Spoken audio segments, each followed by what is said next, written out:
आज एक डोंबिवलीमध्ये कल्याण डोंबिवलीमध्ये आंदोलन केलेलं आहे. राम मंदिरमध्ये जी काही चोरी झाली, नेमकं तुम्ही हनुमानाकडे तुम्ही आज दर्शन घेतलेलं आहे, काय तुमची मागणी आहे? तुम्ही बघितलं असेल की ज्या पद्धतीने प्रभू श्री रामचंद्राच्या जे मंदिर आपण अयोध्यामध्ये बघितलेलं आहे, तिथे एवढ्या श्रद्धेने लोकांनी जेव्हा तिकडे दर्शन घेतलं, तिकडे त्यांचे देणगी दिले, त्यांचे दान समर्पण केले.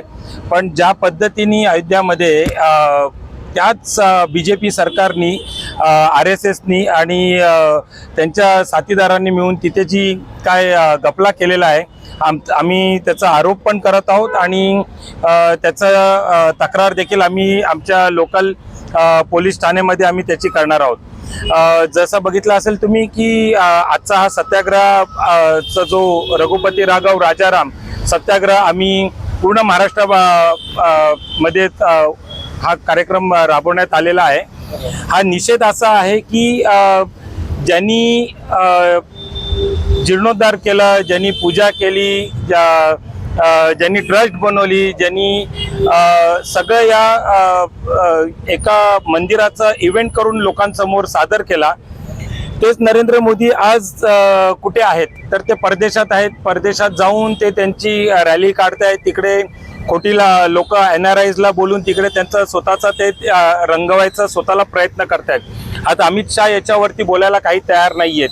ट्रस्ट पण ती फॉर्म केली. ती ट्रस्टमध्ये तुम्ही बघितलं असाल की काही केंद्रातनं लोक तिकडे दिले गेलेले आहेत आणि काही IPS लोक पण तिकडे दिलेले गेलेले आहेत.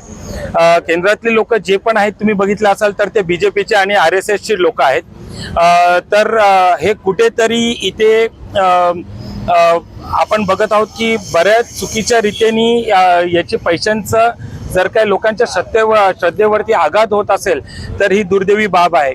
आम्ही काँग्रेस पक्ष म्हणून याचा जाहीर निषेध करतो. 400हून अधिक CCTVचं तिकडे पूर्ण श्रीराम मंदिरामध्ये तुम्ही बघितलं असेल CCTVचं फुटेजेस आहेत, पण एकही फुटेज कुठे येऊ शकलं नाही.